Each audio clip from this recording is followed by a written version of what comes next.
Hello friends, நான் உங்கள் சுருராஜி பேசுகிறேன். இது சுருராஜியின் கதை சொல்லும் நேரம். சூர்யாவின் சுப்ரபாரதம். இது வரைக்கும் 50 பகுதி கேட்டிருப்பீங்க. இன்றைக்கு 51ஆம் பகுதி. ரீனா ஆஃபீஸில் போய் விசாரித்தப்போ சூர்யா ராஜினாமா பண்ணிவிட்டு ஆஃபீஸை விட்டே விலகி போயிட்டாருன்னு தெரிஞ்சதுக்கப்புறம் வீட்டில் வந்து சொன்னதுனால எல்லாருமே மனசு உடைஞ்சி போயிட்டாங்க.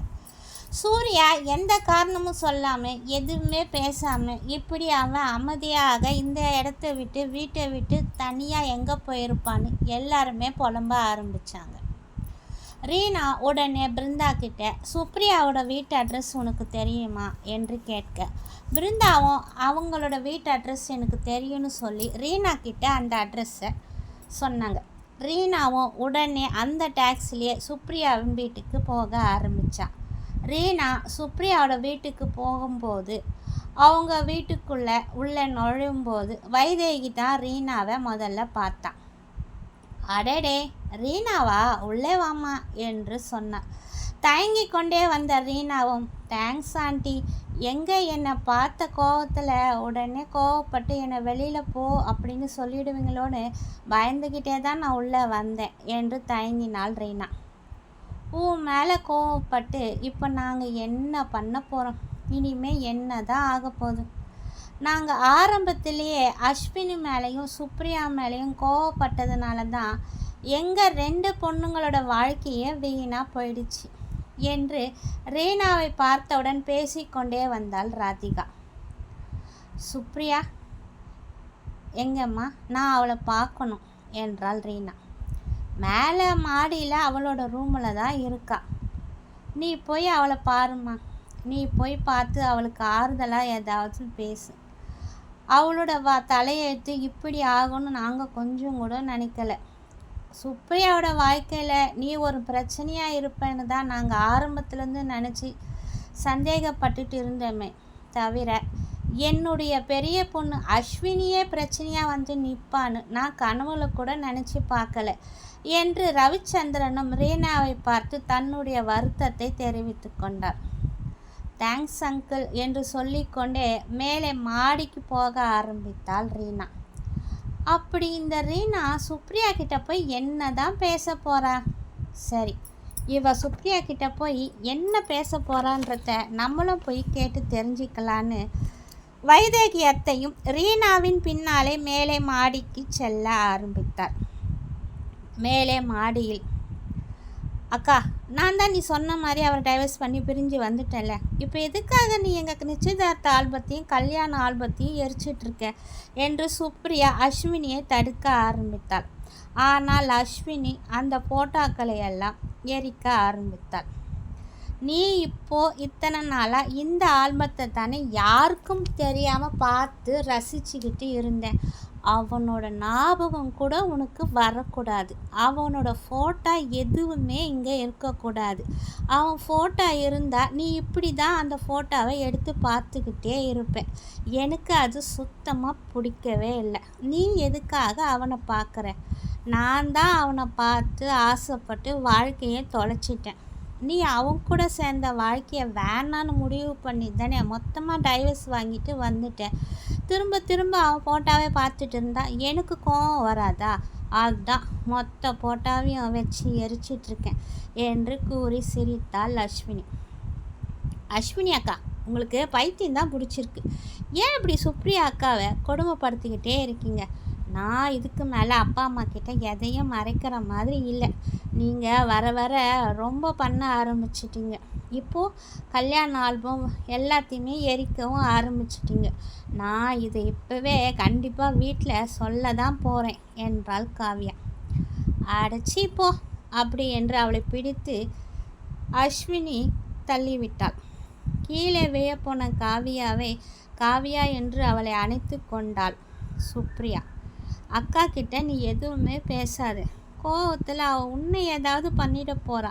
நீ கொஞ்ச நேரம் அமைதியாக இரு என்று அழ ஆரம்பித்தாள் சுப்ரியா. மாமா என்கிட்ட சொல்லியிருக்காருக்கா, யார்கிட்டையும் பயந்து போகக்கூடாது. துணிச்சலும் தைரியம் பெண்களுக்கு ரொம்ப முக்கியம். தன்னம்பிக்கையும் வேணும்னு நிறைய சொல்லியிருக்கார். ஆனால் நீ ஏன்க்கா இவளுக்கு போய் இப்படி பயப்படுற? தைரியமாக எதிர்த்து தான் பேச அக்கா. அப்படி என்ன தான் இவ பண்ணிடுவா என்றாள் காவ்யா. எதிர்த்து பேசிடுவாளா? அப்படியே எதிர்த்து பேசினா மட்டும் நான் இவளை விட்டுருவானா? இவன் மட்டும் என்னை இப்போ எதிர்த்து பேசட்டும். அந்த சூர்யா எங்கே இருந்தாலும் சரி, என் கையால் தான் அவனுக்கு சாவு என்று கூறிக்கொண்டே அவனின் புகைப்படங்களை எல்லாத்தையும் நெருப்பில் போட்டு எரிக்க ஆரம்பித்தாள் அஸ்வினி. அந்த புகை நெடியினால் சுப்ரியாவுக்கு வாந்தி வர ஓடி சென்று வாந்தி எடுக்க ஆரம்பித்தாள். ஏய், இப்போ நீ எதுக்காக வாந்தி எடுக்கிற என்று பதட்டமாக கேட்டாள் அஸ்வினி. புகையோட நாத்தம் எனக்கு வாந்தி வருது என்று மறுபடியும் சுப்ரியா வாந்தி எடுக்க, இரு போய் சொல்லாது. நீ அவனோட குழந்தைய வயிற்றுல சுமந்துட்டுருக்கியா?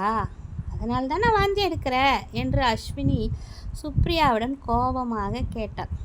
ஐயோ, அதெல்லாம் எதுவும் இல்லைக்கா என்று நகர முயன்ற சுப்ரியாவை அஸ்வினி நிறுத்தி அவளை பிடித்து, சுப்ரியா, நான் உன்னை முதல்ல உன் வீட்டில் சந்தித்து பேசினப்போ சூர்யா அந்த விஷயத்தில் எப்படின்னு நான் கேட்டதுக்கு நீ இன்னும் அந்த மாதிரி எங்களுக்குள்ளே எதுவுமே நடக்கலைன்னு சொன்னேன்.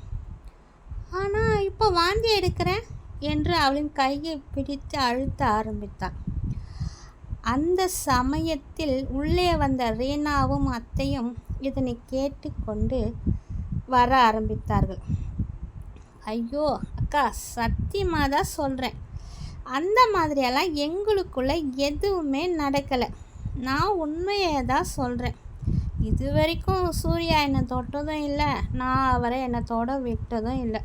இது சாதாரண வாந்தி தான்க்கா, என் கையை விடுக்கா, வலிக்குது என்றாள் சுப்ரியா.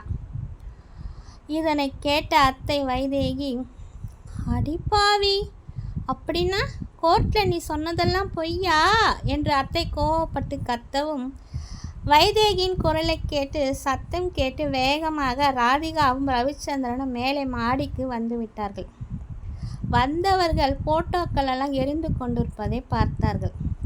என்ன இது, இந்த ஃபோட்டோலாம் யார் எரிச்சது என்று கேட்டதும், சுப்ரியா தான்ப்பா, இதெல்லாம் எதுக்கு இனிமேல் எரிச்சிட்டா என்று அஸ்வினி முந்திரி கொட்டை மாதிரி பதில் கூறினாள். இல்லை என்று கூற வந்த காவியாவை சுப்ரியா தடுத்து நிறுத்திவிட்டாள். டே ரவிச்சந்திரா, தப்பு மொத்தமும் நம்ம வீட்டு பொண்ணு மேலே தாண்டா இருக்குது.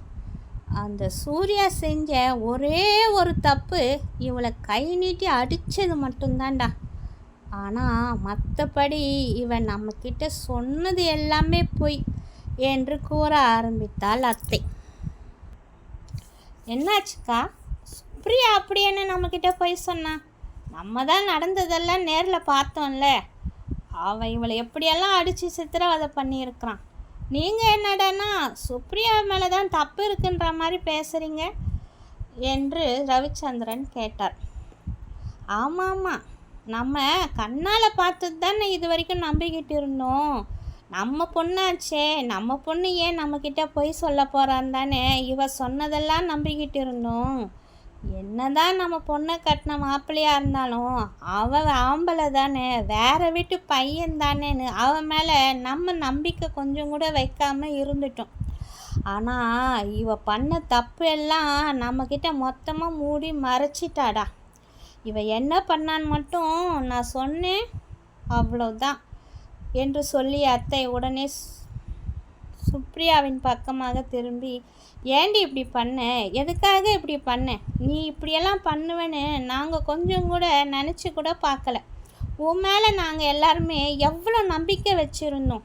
ஆனால் இப்படி ஒரு காரியத்தை பண்ண உனக்கு எப்படி தான் துணிச்சல் வந்ததுன்னே எனக்கு தெரியல என்று சுப்ரியாவை அடிக்க ஆரம்பித்தாள். என்ன விஷயம், நீ ஏன் இவ்வளோ அடிக்கிறீங்க என்று ராதிகா கேட்டாள். ஏன் அடிக்கிறீங்களா? இன்னும் என் பொண்ணு உண்டாகலைன்னு நீ கோயிலாக போய் சுற்றிட்டு இருந்த. அந்த பூர்ணிமாவும் என் அப்பா அம்மா தான் என் தம்பிக்கு வந்து பிறப்பாங்கன்னு சதா நம்மக்கிட்ட சொல்லி புலம்பிக்கிட்டே இருந்தான். ஆனால் இந்த திமுரு பிடிச்ச கழுத ஒன்றும் தெரியாது அப்பாவின்னு ரொம்ப நாளாக நம்ம வீட்டு பொண்ணு தானே, நம்ம இவளை எவ்வளோ நல்லவன் நினச்சி இவன் மேலே நம்ம எவ்வளோ நம்பிக்கை வச்சுக்கிட்டு இருந்தோம். ஆனால் இவன் என்று அத்தை பேசிக்கொண்டே போக, அக்கா எல்லா தப்பும் அஸ்வினி மேலே தான்க்கா.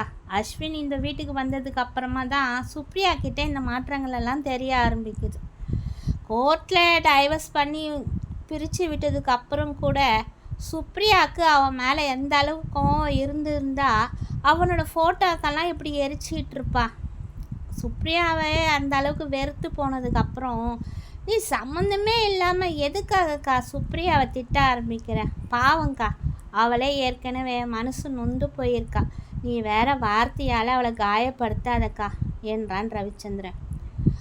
டேய், வார்த்தையால் காயப்படுத்துறது நம்ம இல்லைடா, இவ தான். அந்த சூர்யாவை எப்படியெல்லாம் வார்த்தையால் காயப்படுத்தினாலோ அந்த சூர்யா கூட கோர்ட்டில் சொன்னான், இவ என் தேவதை, நான் தான் தவற விட்டுட்டேன்னு. இப்போதாண்டா எல்லாமே புரியுது அந்த பையனோட வலி வேதனை என்னன்னு. ஆனால் இவ நம்ம எல்லாரையும் நம்ப வச்சு நம்ம கழுத்தை மொத்தமாக அறுத்துட்டாடா. இவளை நம்ம சும்மா விடக்கூடாது. எனக்கு கேள்விப்பட்டதுலேருந்து நான் எவ்வளோ கொதிச்சு போய் இருக்கிறேன்னு தெரியுமா? இவளால் மட்டும் எப்படா இப்படியெல்லாம் நடந்துக்க முடியுதுன்னு நினைக்கும்போது இவ மேலே எனக்கு வர்ற ஆத்திரத்துக்கு என்று மேலும் கடிந்து கொண்டாள் அத்தை. அக்கா, என்னாச்சு உனக்கு? நீ ஏன் இப்படியெல்லாம் பேசுகிற? சுப்ரியா நம்ம வீட்டு பொண்ணுக்கா. நம்ம வீட்டு பொண்ணு நம்மளே சந்தேகப்பட்டா எப்படிக்கா? போய் அங்கே என்னென்ன கஷ்டப்பட்டாலோ எவ்வளோ வேதனைப்பட்டாலோ அதனால தானே அவள் இப்படியெல்லாம் நடந்துக்கிறான். ஃபோட்டோ எரிச்சதுக்காக நீ ஏன்க்கா இவ்வளோ கோவப்படுற? நீ கோவப்படுறதுல எனக்கு எந்த அர்த்தமும் இருக்கிற மாதிரி தெரியலக்கா. நம்ம அவளை கட்டி கொடுத்து அவள் எந்த மன வேதனைக்கும் உடம்பு வேதனைக்கும் ஆளாகி இருந்தா அவள் இப்படியெல்லாம் நடந்துட்டுருப்பா என்று ராதிகாவும் தன் பங்குக்கு வருத்தப்பட்டாள். ஆனால் அத்தையோ, நீங்கள் 2 பேரும் கொஞ்சம் வாயை மூடுறீங்களா? இவ மேலே வச்ச நம்பிக்கையை நீங்கள் முதலையே ஆரம்பத்திலே வச்சுருந்தா இவ இந்த அளவுக்கு துணிஞ்சு இந்த மாதிரியெல்லாம் பண்ணியிருக்க மாட்டான். டே ரவிச்சந்திரா, ராதிகா, நான் சொல்கிறத நல்லா கேளுங்க. இவ நம்மளை எப்படி ஏமாத்திருக்கான்னு. நம்ம இவளை எப்படி அந்த சூர்யாவுக்கு கல்யாணம் பண்ணி தாரவாத்து கொடுத்தோமோ இன்னும் இவ அப்படியே தாண்டா இருக்கா. அவனோட பொண்டாட்டியா ஒரு நாள் கூட இவ அவன் கூட வாழலை. போதுமா? நான் ஏன் இவளை இப்படி திட்டுறேன் அடிக்கிறேன்னு என்று சொல்லிவிட்டு அழ ஆரம்பித்தாள் அத்தை வைதேகி. இதனை கேட்டதும் ரவிச்சந்திரனும் ராதிகாவும் நம்ப முடியாமல் சுப்ரியாவை பார்க்க, சுப்ரியாவோ அமைதியாக நின்று கொண்டிருந்தாள். அத்தை சொல்கிறது உண்மையா சுப்ரியா? என்னால் இன்னும் நம்ப முடியல என்று ராதிகா மறுபடியும் சுப்ரியாவை பார்த்து கேட்க, சுப்ரியாவும் மௌனமாக தலையசைக்க ஒன்றும் புரியாமல் 2 பேருமே திகைத்து போய் தான் நின்றார்கள். ஓகே ஃப்ரெண்ட்ஸ், இத்துடன் என்னுடைய 51ஆம் பகுதி முடிவடைந்தது. மீண்டும் உங்களை அடுத்த பகுதியில் சந்திக்கும் வரை உங்களிடம் விடைபெறுவது உங்கள் சுருராஜ். இது சுருராஜியின் கதை சொல்லும் நேரம். பாய்.